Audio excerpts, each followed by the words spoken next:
Sa pagbubulay-bulay po ng salita ng Panginoon sa umagang ito, please turn with me to 1 Corinthians chapter 2, verse 14 hanggang sa 16. Unang Korinto, Kapitulo 2, versikulo 14 hanggang sa 16.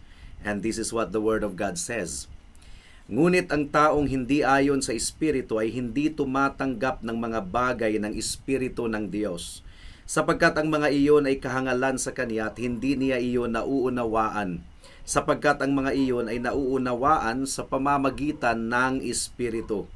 Ngunit nauunawaan ng taong espiritual ang lahat ng mga bagay, subalit hindi siya nauunawaan ng sino man.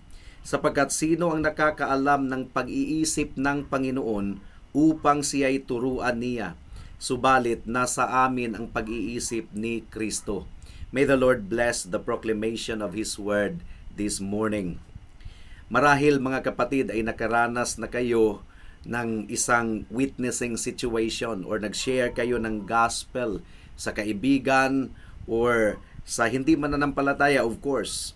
And kahit gaanong paliwanag ninyo ng katotohanan na hindi nila kayang iligtas ang kanilang sarili, na sila ay makasalanan, wala silang righteousness upang maging batayan na tanggapin sila ng Diyos. At kahit gaanong paliwanag ninyo in a very simple language at kayo'y nagtataka, bakit hindi pa rin niya maunawaan ang message of the gospel? Obviously, kailangan niya si Kristo bilang kaniyang Diyos at tagapagligtas. Pero bakit hindi niya maunawaan ang simple message of the gospel? Or perhaps kayo ay nanonood ng balita sa TV at nakikita natin ang lahat ng uri ng patayan, violence, divorce, abortion, homosexuality, adultery, premarital sex, at iba't ibang uri ng krimen. At masasabi po natin out of frustration, alam naman ng tao na nasisira ang kanilang buhay sa kanilang ginagawa and they are destroying their families and their societies. Pero bakit ginagawa pa rin, patuloy na ginagawa pa rin? Ang ating teksto sa umagang ito ang nagbibigay sa atin ng paliwanag, explanation kung bakit ang mundo, ang hindi mananampalataya ay hindi talaga nila maunawaan ang mensahe ng Ebanghelyo at pipiliin nila ang kasalanan over righteousness.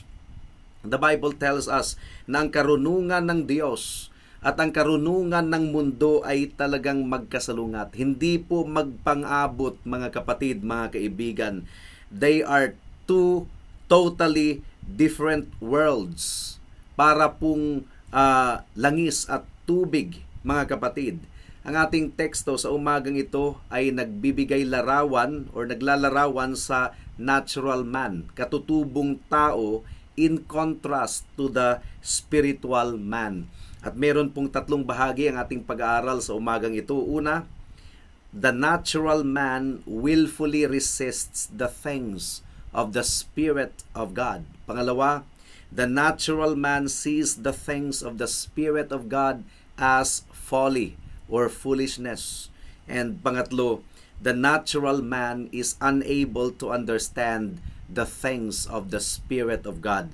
Naway tulungan tayo ng Panginoon sa ating pagbubulay-bulay sa umagang ito. Tayo po muna ay manalangin at hilingin po natin ang kanyang tulong. Let us pray. O dear Heavenly Father, salamat o Diyos dahil once again, meron kaming kalayaan na pagbubulay-bulayan ng inyong salita. At naniniwala kami na makapangyarihan at mabisa ang inyong salita. Hinihiling po namin ang bawat isa ay hindi ilagak sa tao ang tiwala, maging ang inyong lingkod ngayon na maglalahad ng Ebanghelyo, hindi sa kaniyang abilidad sa pagpapaliwanag ang tiwala niya, kundi sa kapangyarihan lamang ng banal na Espiritu.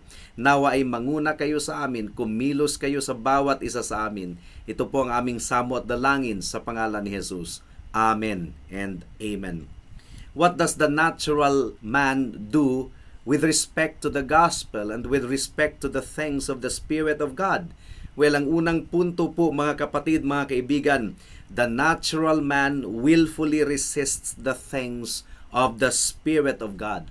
Ang sinasabi po ng verse 14, ngunit ang taong hindi ayon sa Espiritu ay hindi tumatanggap ng mga bagay ng Espiritu ng Diyos. Now, pansinin po natin mga kapatid, mga kaibigan, it doesn't say the natural man cannot accept the things of the Spirit of God. Although totoo din yan. Dahil yun ang language ng Romans chapter 8 verse 7. But in this passage, it doesn't say the natural person cannot accept the things of the Spirit of God. Ang sinasabi po ng ating teksto, the natural person does not accept the things of the Spirit of God. Hindi niya ito tinatanggap.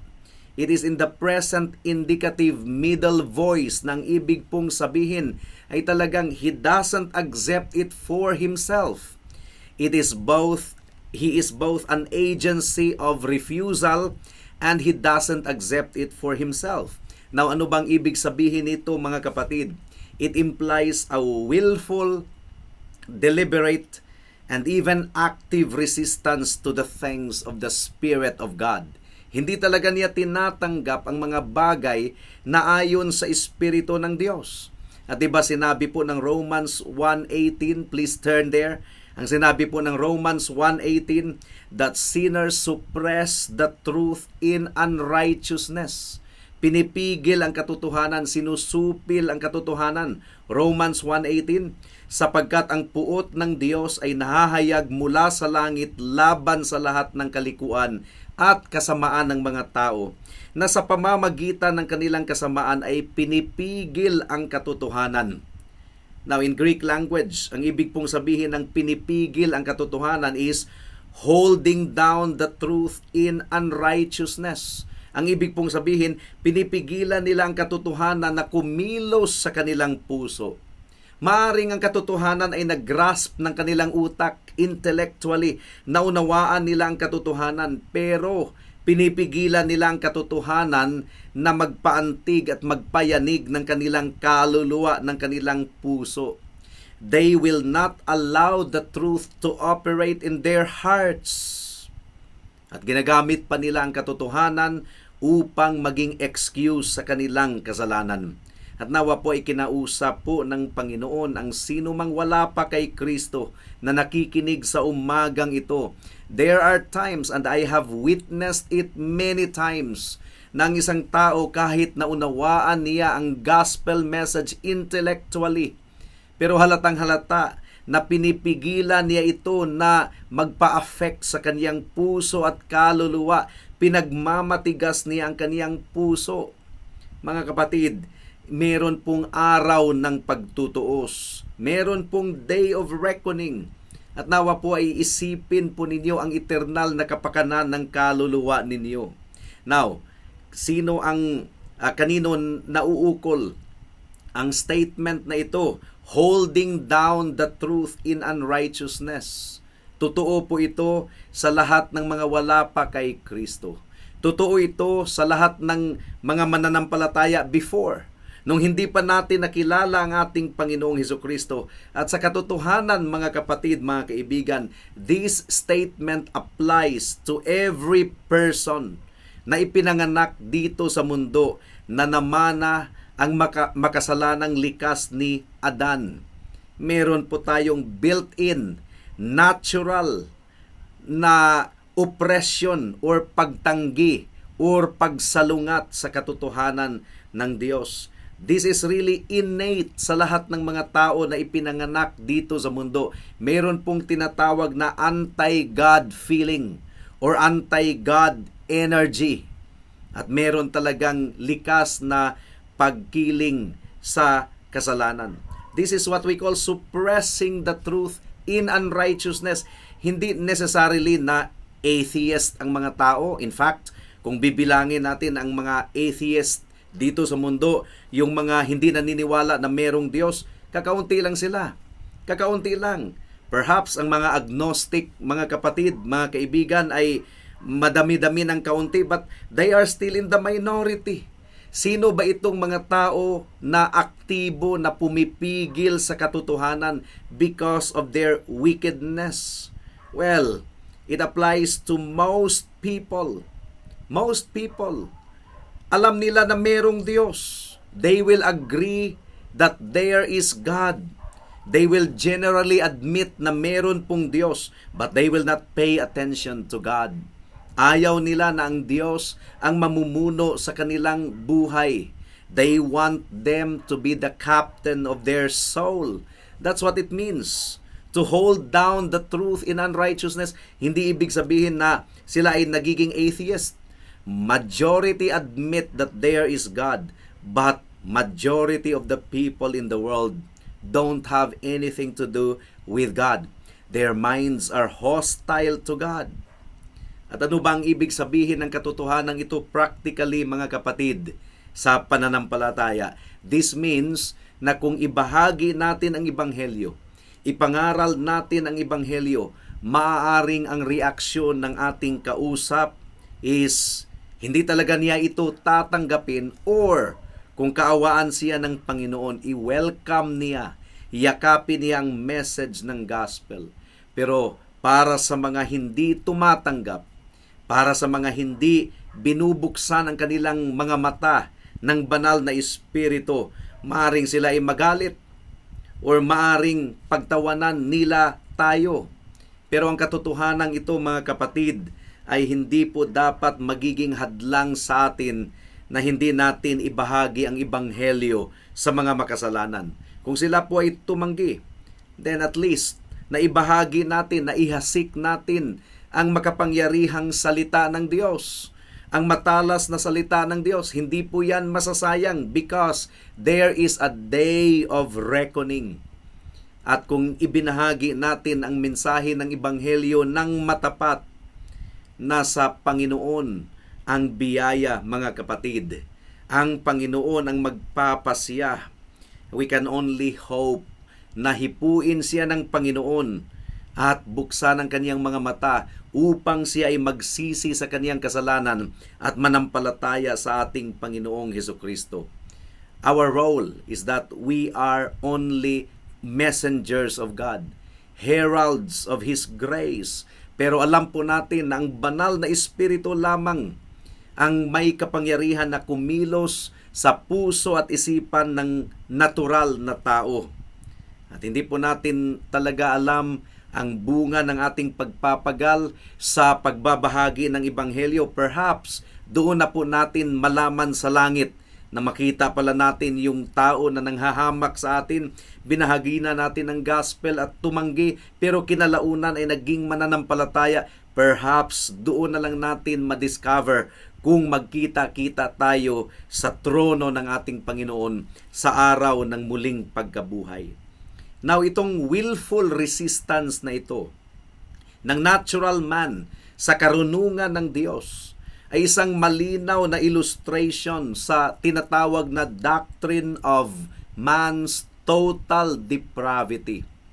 Inaayawan ang doctrine na ito ng maraming mga evangelical Christians nowadays.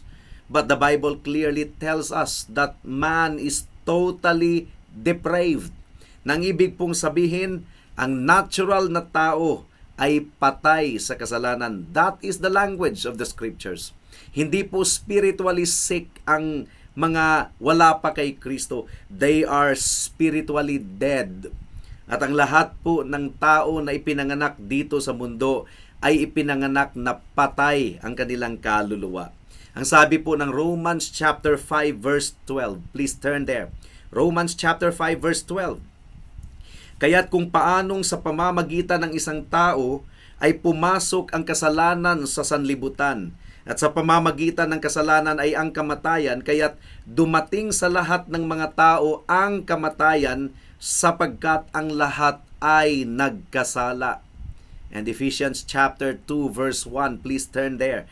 Efeso kapitulo 2 bersikulo 1, ang sabi po dito, kayo nooy mga patay sa inyong mga pagsalangsang at mga kasalanan. That's the doctrine of total depravity. Ang ibig pong sabihin nito, mga kapatid, man is totally unable to repent of his sin to come to Jesus Christ. Man is totally unable to do anything that could save his soul. Ang depravity po, mga kapatid, mga kaibigan, nakaapiktar sa lahat ng aspeto ng kaniyang humanity, ng kaniyang kaluluwa. Total depravity, hindi po ibig sabihin nito na masamang-masama na talaga ang tao, masamang-masama sa harapan ng lipunan na gumagawa ng heinous crime. Although ang mga totally depraved person, kung wala ang restraining grace ng banal na espiritu, they are really capable. All of us are really capable of doing the most heinous crime in the world. Ang ibig pong sabihin ng total depravity is that wala talaga tayong kakayanan na gumawa ng anumang mabuti na pasado sa standard ng ating Panginoon para sa ating kaligtasan. Ang total depravity, ang ibig sabihin nito, wala tayong any spiritual good na hahantong sa ating kaligtasan. At lahat ng elemento ng ating being, ng ating pagkatao ay napolluted, nadungisan ng kasalanan. Depraved ang tao sa kanyang puso. Ang puso po, mga kapatid, mga kaibigan, that is the center of our being and affections. Ang sabi po ng John chapter 3 verse 19. Please turn there. John chapter 3 verse 19. Ang sabi po dito, at ito ang kahatulan na naparito ang ilaw sa sanlibutan at inibig pa ng mga tao ang kadiliman kaysa ilaw sapagkat ang kanilang mga gawa ay masasama. You see? Inibig nila ang kadiliman kaysa sa ilaw. They will really choose. Kung wala ang banal na espiritu, kung hindi hipuin ng banal na espiritu ang kanilang puso, they will really choose darkness rather than light. Ano pa? Ang isipan ng taong depraved ay madilim, nagdilim. Ayaw niyang isipin ang Diyos. Ayaw niyang sumagi sa isipan niya ang ating Diyos. He cannot think clearly about God. Yun ang sinasabi po ni Apostle Paul sa Romans chapter 1 verse 28. Please turn there.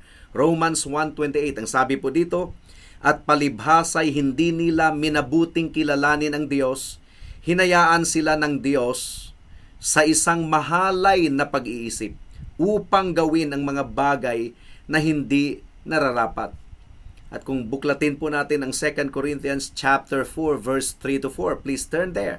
Malinaw na sinasabi na binulag ni Satanas ang isipan ng mga hindi mananampalataya. 2 Corinthians chapter 4 verse 3 to 4. Ang sabi po dito, at kahit ang aming ebanghelyo ay natatalukbungan pa, ito ay may talukbong lamang sa mga napapahamak.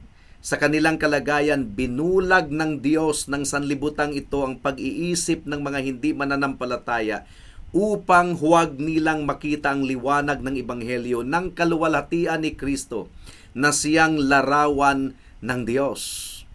And the Apostle Paul expresses it in some of his other epistles. Gaya ng Ephesians chapter 4 verse 18. Please turn there. Ang sabi po dito, nagdilim ang kanilang mga pangunawa, palibhasa'y nahiwalay sa buhay ng Diyos dahil sa kanilang kamangmangan, dahil sa katigasan ng kanilang mga puso. Ano pa? Depraved ang makasalanan sa kaniyang konsensya. He is depraved in his conscience. Hindi niya maunawaan ang realidad ng kaniyang sariling korupsyon or ang seriousness, ang pagkaseryoso ng kasalanan. He doesn't see the seriousness and the ugliness of sin sapagkat ang kaniyang konsensya din ay depraved. At itinatatag niya ang kaniyang sariling batas, ang kaniyang sariling standard ng tama at mali.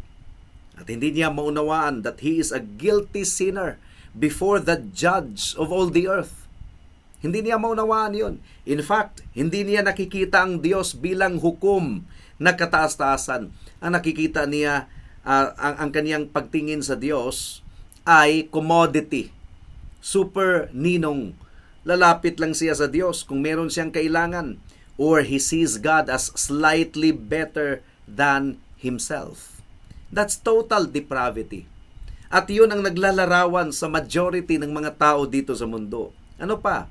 ang kaniyang kalooban, ang kaniyang will ay depraved din. Na maraming pagkakataon kahit nakikita niya ang danger, ang kapahamakan ng kaniyang kasalanan or ng kaniyang action, dahil ang kaniyang kalooban ay depraved, pipiliin niya ang kasalanan. Si Pastor Noel Espinosa kahapon ay nagpaliwanag na sa kanilang jail ministry, meron pong mga nakakulong na labas-masok sa kulungan sapagkat kahit sila ay mapapalaya or may kalayaan, pero paglabas nila mula sa kulungan ay ginagawa pa rin nila ang krimen. Kaya balik kulungan na naman sila. May mga times na kahit alam ng tao na ang kanyang gagawin ay kapapahamak niya, pero pinipili pa rin niya. Bakit? Ang kanyang kalooban ay depraved, alipin sa kasalanan. Ang tawag po ni Martin Luther nito is bondage of the will. And that is why, kung basahin po natin ang Romans chapter 5 verse 6, ang paglalarawan po ni Pablo sa atin before ay helpless. Wala po tayong nagawa upang tulungan natin ang ating sarili, na maahon natin ang ating sarili mula sa putikan ng kasalanan. Ang sabi po ng Romans chapter 5 verse 6, "For while we were still helpless, at the right time, Christ died for the ungodly." Helpless. Wala tayong contribution sa ating kaligtasan. It's all by God's grace, and the good news is this. Kaibigan, kung naalarma ka dahil nakita mo ang sarili mo na masamang-masama, makasalanan na makasalanan, hindi karapat-dapat, at ikaw ay nabahala, tatanggapin ka ba ng Diyos o hindi? The good news is that Jesus Christ came to die for the ungodly. Hindi po siya pumarito upang mamatay para sa mga matutuwid. Pumarito siya para sa mga masasama. He came here on a mission to save the ungodly by offering His life on the cross of Calvary for them. Pinadanak niya ang kanyang dugo. Now, balik po tayo sa ating unang punto. Ano po ang rason kung bakit ang natural man ay hindi makakatanggap sa mga bagay na nauukol sa Espiritu ng Diyos? That's the first point. The natural man does not accept the things of the Spirit of God because he is totally depraved. And this leads us to the second point. Bakit hindi tinatanggap ng natural man ang mga bagay na nauukol sa Espiritu ng Diyos? Sapagkat, sinagot po ito ng verse 14 once again ng ating teksto, ang pagtingin niya sa karunungan ng Diyos, ang turing niya sa mga bagay na nauukol sa Diyos ay kahangalan. Kahangalan. That's the language of verse 14. Ngunit ang taong hindi ayon sa Espiritu ay hindi tumatanggap ng mga bagay ng Espiritu ng Diyos. Bakit? Sapagkat ang mga iyon ay kahangalan sa Kanya. Ano bang ibig sabihin nito, mga kapatid, mga kaibigan? It means na tinuturing niya ang mga bagay ng Espiritu ng Diyos bilang nonsense, walang kabuluhan, hindi karapat-dapat pansinin, not worthy of any attention at all. For example, kung ang isang tao na nag-iisip that man is basically good, kung matuwid ang tao sa pagtingin niya sa kanyang sarili, ay siyempre, ang message of the gospel na nagpapaliwanag, nagsasabi that he is a guilty, wretched sinner before God, that he is in a desperate need of a Savior. Yung message na yan ay kahangalan para sa kanya, sapagkat hindi niya nakikita ang kanyang sarili bilang masama. Ang pagtingin niya sa kanyang sarili ay basically good. Now, the things of the Spirit are foolishness to the natural man. Hindi po niya makita ang kahulugan nito. But he sees it and regards what he sees as a waste of time. Hindi ibig sabihin na hindi niya mag-grasp ito intellectually. Gaya ng sinabi ko kanina, maaring mag-grasp niya intellectually ang message of the gospel. Pero ang value na kanyang inilalapat nito ay waste of time. Ang problem po ng 1 Corinthians chapter 2 verse 14 ay hindi po yung kakulangan sa clarity of speech ng nagpapaliwanag ng gospel, o hindi rin po sa kakulangan ng intellectual ability to understand, because many unbelievers are brilliant-minded people. The problem is that when the word of the cross is clear at ang intellect ng natural man ay intact naman, ang problema is that ang kanyang pagtingin sa mga bagay na nauukol sa Diyos ay kahangalan. So the problem is the moral inability to assign the right value to it. At nakapagtataka pa ba na mas pinili ng mga tao si Barabas na kriminal kaysa kay Jesus? Talagang kung pagbubulay-bulayan natin yung eksena na yun, nakakalungkot. And we will really be disappointed. Biruin mo, ay talagang pinili niya si Barabas, pinili ng taong bayan si Barabas kaysa kay Jesus. And isn't it true? Kung basahin po natin ang book of Isaiah, people call good evil and evil good. Especially in our generation today. So hindi na po tayo magtataka na kung ibahagi natin ang ebanghelyo ay pagtatawanan tayo ng mga tao, and at times may mga pagkakataon na aktibo silang gumagawa sa atin ng masama. But my friend, God cannot be mocked. Meron pong day of reckoning. Meron pong day of judgment. Kung ikaw ay tipong tao na nanghahamak sa kahit anumang gospel proclamation, minamaliit ito ng puso mo, you consider it as a waste of time, foolishness. Remember, my dear friend, there is a day of reckoning. And if you are honest enough, wala naman talagang mali. Walang mali sa sinasabi ng nagpo-proclaim ng gospel. Your conscience is telling you that you are a sinner in the sight of God. Kahit sinusuppress mo ang katotohanan na yan, but your conscience is telling you that you don't have any righteousness that could make you acceptable before God. That there is a day of judgment. That is why you do not want to think about death. Dahil ang konsensya mo mismo ang nagsasabi that after death, there is really judgment. That's according to Hebrews chapter 9 verse 27. That leads us to the third point. The natural man is unable to understand the things of the Spirit of God. Verse 14 once again. Ngunit ang taong hindi ayon sa Espiritu ay hindi tumatanggap ng mga bagay ng Espiritu ng Diyos, sapagkat ang mga iyon ay kahangalan sa kanya at hindi niya iyon nauunawaan, sapagkat ang mga iyon ay nauunawaan sa pamamagitan ng Espiritu.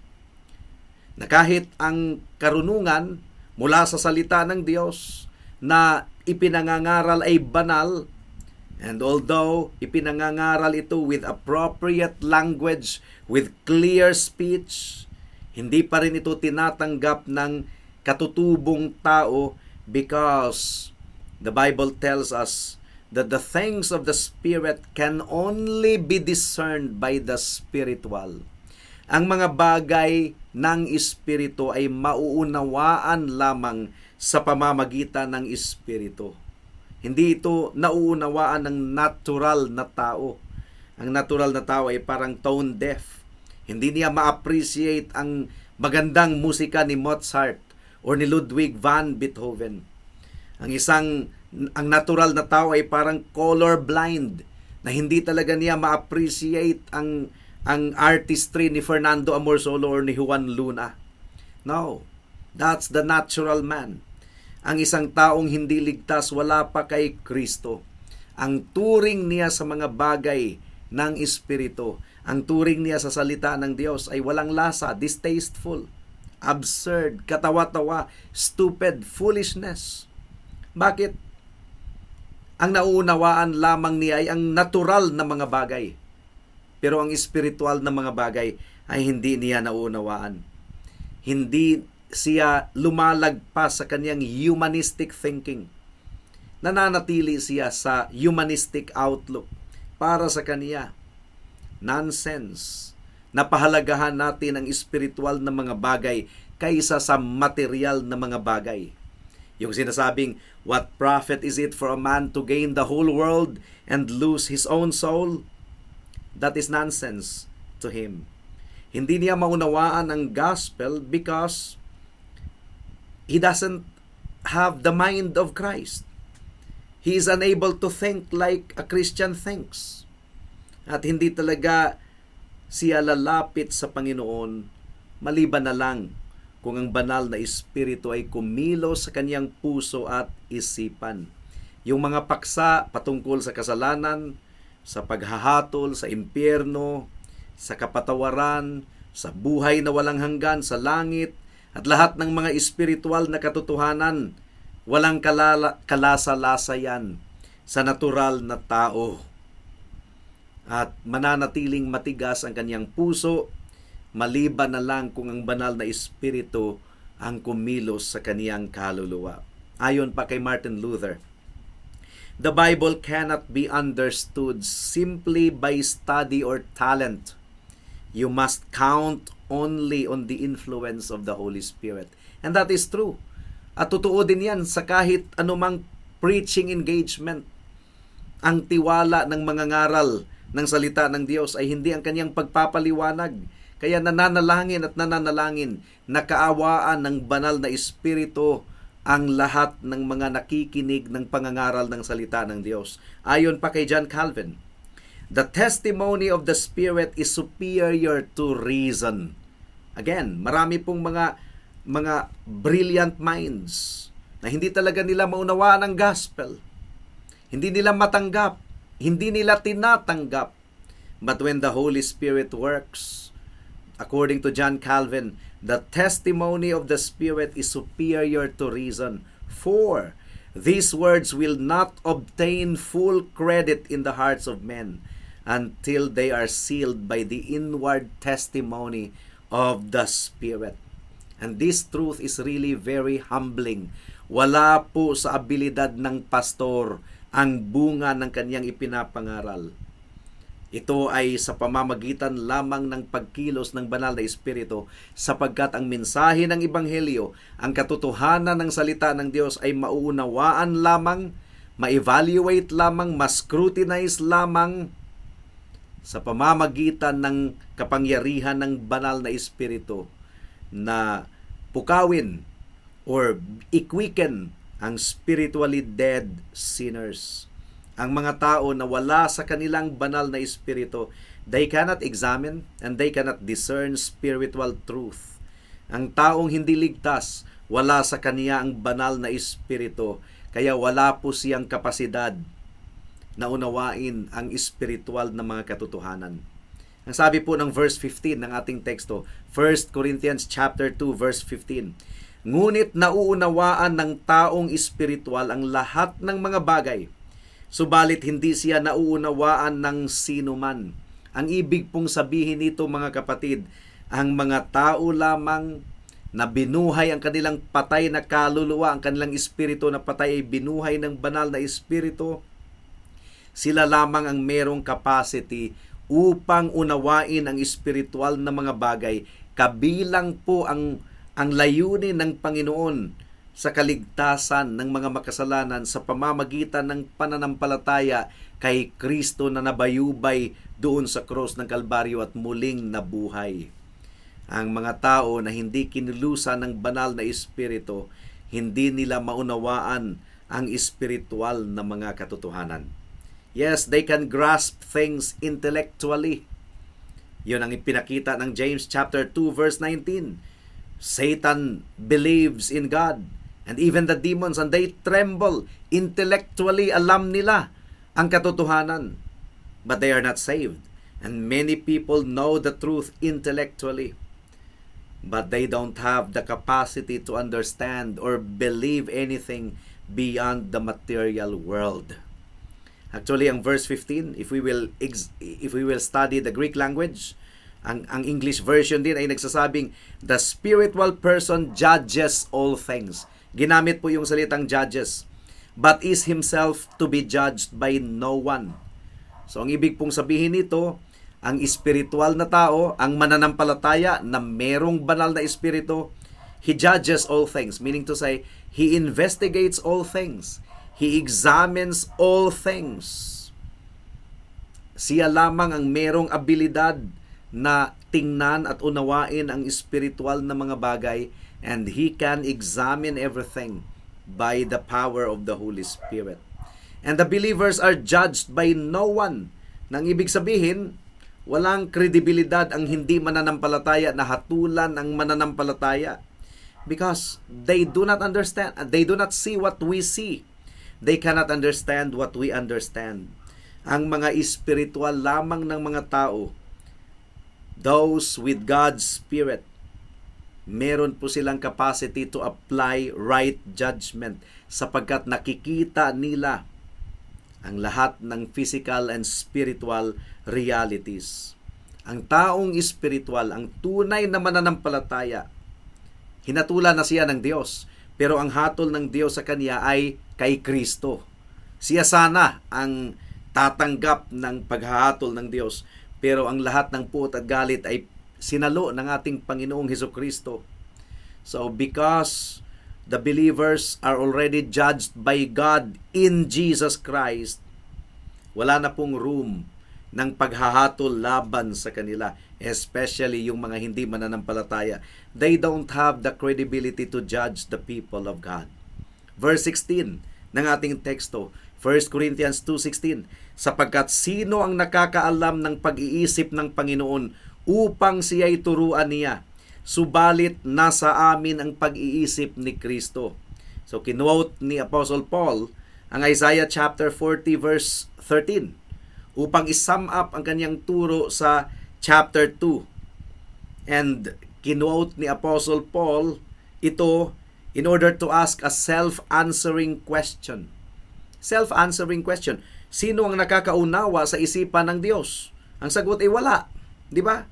Who teaches the Lord anything? Sino ang mangahas na turuan ng Diyos? Of course, no human person can teach God anything sapagkat ang Diyos, alam niya ang lahat ng mga bagay. Ang sagot ni Pablo sa katanungan na ito ay nag-confirm or nagdagdag sa mga punto na nauna ng binanggit ni Apostle Paul. We have the mind of Christ. Ang ibig sabihin, we have the Word of God as applied by the Holy Spirit in our hearts. Ang ibig sabihin nito, aided by the Holy Spirit, ang mga mananampalataya ay nabigyan ng access sa pag-iisip ng ating Panginoong Hesukristo. We have been given the ability to see what is spiritual and to think what Christ thinks. Praise be unto God. Kasi kung hindi kumilos ang banal na espiritu, ay nananatili po tayo sa verse 14 ng 1 Corinthians chapter 2. Pero salamat sa pagkilos ng banal na espiritu, nagiging totoo po sa atin ang verse 15 and verse 16. Dumako na po tayo sa mga applications para sa mga nag-aaral ng theology, lalong-lalo na ang mga CRSA students. Ang pag-aaral po ng theology ay isang spiritual na activity. Kaya kailangan po ang tulong ng banal na espiritu. Kahit gaano pa katalino ang Bible school student, kung ang estudyante na yan ay hindi mananatili sa pananalangin at pagdepende sa Panginoon na bigyan siya ng karunungan, bigyan siya ng unawa or understanding, at kung hindi siya magpapakumbaba sa kaniyang puso, yung estudyante na yan, kung ang estudyante na yan ay hindi mananatili sa kaniyang personal walk with the Lord, then ang katuruan ng kasulatan, it will be misunderstood and disbelieved. At hahantong po yan sa doctrinal error. At ang isipan at ang puso ng estudyante na yan ay hindi po mababago for the better, but for the worse. Now, para sa lahat ng mga mananampalataya, the natural man does not accept the things of the Spirit of God. The natural man finds the things of the Spirit of God as stupid or foolish. And the natural man cannot understand the things of the Spirit of God. Kaya wag na po tayong magulat na talamak at dumadami ang kasamaan sa ating paligid. Ang 1 John chapter 5 verse 19 ay nagsasabi, alam natin na tayo'y sa Diyos at ang buong sanlibutan ay nasa ilalim ng kapangyarihan ng masama. So nagtataka pa ba tayo na dumadami at dumadami ang mga masasama sa ating henerasyon ngayon? The whole world lies under the power of darkness. Kaya mga kaibigan, naunawaan natin kung bakit ginagawa ng mga tao ang kanilang ginagawa. Ginagawa nila ang kanilang ginagawa because they are who they are. Depraved sinners. Totally depraved in the sight of God. Totally unable to rescue themselves from their miserable condition. Ganiyan po tayo dati. At isa pang application is, hindi rin po tayo dapat magulat sa remaining sin na nananatili po sa atin. Meron pa ring depravity sa ating puso in part. Now, ang sabi po ng Romans chapter 7 verse 21, ayon sa patutuo ni Apostle Paul, kaya nga natagpuan ko ang isang kautusan na kung ibig kong gumawa ng mabuti, ang kasamaan ay malapit. Description po ito ng tunay na Christian. Because we believe that Paul was a Christian when he wrote Romans chapter 7 and he was describing himself as a Christian. Ang total depravity, nakaapekta riyan sa lahat ng bahagi ng ating pagkatao. Isipan natin, puso at kalooban. Corrupted lahat ng kasalanan. Sa regeneration po, ang puso po natin, ang ating isipan, ang ating kaluluwa, they are all radically renewed. Pero kahit radically renewed, nandito pa rin po tayo sa laman. Nandito pa rin po tayo sa ating physical na katawan. At ito po ang pinaglalaruan ng kasalanan. Meron pa pong remaining corruption sa laman. At dinescribe po ito ni Apostle Paul as evil or wicked. Huwag na po tayong magulat. But we have the responsibility to mortify the deeds of the flesh. At ayon pa sa sinabi ni Pastor Noel Espinosa kahapon, in order to be victorious over sin, hindi lang po yung iwasan natin ang kasalanan, kundi palitan ng positive virtue. Mortification of sin and vivification or cultivation of righteousness. Panghuling application para sa mga kapatiran sa pananampalataya. Huwag po nating ikahiya ang ebanghelyo ng ating Panginoong Hesukristo. Ang gospel lamang ang tanging lunas ng total depravity ng tao. Wala na pong ibang lunas. Hindi po ang inspirational message, psychological message, self-esteem message. No. Ang ebanghelyo lamang ang tanging lunas sa depravity. Ang corruption ng ating nature, ang original sin, ang personal guilt natin, halo-halo na po mga kapatid, mga kaibigan. Ang tanging lunas ay ang ebanghelyo. And that is why the gospel message promises forgiveness of sin. You are guilty sinner in the sight of God. But because of the blood of Jesus Christ and His righteousness na idadamit sa iyo at ang dugo niya ang itatabon sa lahat ng kasalanan mo, if you believe in Jesus Christ, you will be forgiven of your sins, past, present, and future. Kaya priority po ang gospel proclamation. Dahil ang mga tao sa ating paligid ay napapahamak, nagmamarch sa papuntang impyerno, and the only message na makakapag-rescue sa kanila ay ang gospel message. At ang humahawak ng gospel message ay ang mga Christians. In other words, wala na pong ibang agency na maliligtas ang mga wala pa kay Kristo, kundi ang church, ang mananampalataya. Hindi ba tayo magpapagamit sa ating Panginoon? Hindi ba tayo magpapagamit in order to rescue more souls? How can a guilty sinner be forgiven? kung hindi po natin ibuka ang ating bibig at ipangaral ang ebanghelyo sa kanila na si Kristo ay namatay para sa mga makasalanan, na ang dugo at katuwiran ni Kristo ay ilalapat sa mga makasalanan na nagsisisi at nanampalataya sa Kanya upang sila ay maligtas.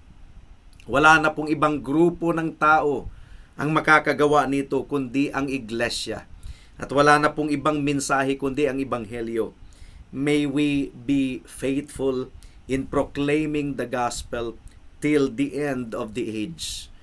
At ngayong oras na ito, kaibigan, sino ka man, bata, matanda, professional, may pinag-aralan o wala, mayaman, mahirap, ikaw ay makasalanan, wala pong pagkakaiba. Sa araw ng paghahatol, wala pong mayaman, wala pong mahirap, wala pong educated or uneducated, wala po. Sa araw ng paghahatol, lahat po ay haharap sa Panginoon upang tumanggap ng hatol. Kaibigan, hindi mo pwedeng iapilar yung entitlement mo dahil ikaw ay politician or ikaw ay mayaman. Wala yan. Books will be opened on that day. The book of your life, the book of your conscience, the book of the law will be opened, and they will all testify against you. But if you repent of your sin and turn to Jesus Christ alone and call upon Him for salvation, believe in His blood and righteousness alone, then the book of your life will not be taken against you. Your bad record will not be taken against you because they are all covered by the blood of Jesus. Your conscience will not confront you because your sins are forgiven, totally forgiven through the blood of Jesus. And the law will no longer accuse you because Jesus Christ already took the penalty of your violation against the law doon po sa cross ng Kalbaryo. Come to Jesus Christ right now, kaibigan. Huwag mo nang ipagpabukas pa kasi baka bukas ay huli na ang lahat. Tayo po ay manalangin. Salamat po aming Panginoon sa message ninyo sa umagang ito. At hinihiling po namin patuloy ang pagkilos ng banal na Espiritu upang ang mga wala pa kay Kristo ay magsisi sa kanilang kasalanan at manampalataya kay Kristo. Salamat po, O Diyos. Ito po ang aming samo at dalangin sa pangalan ni Jesus. Amen. Maraming salamat sa pakikinig ng mensahe ng salita ng Diyos. God bless us all.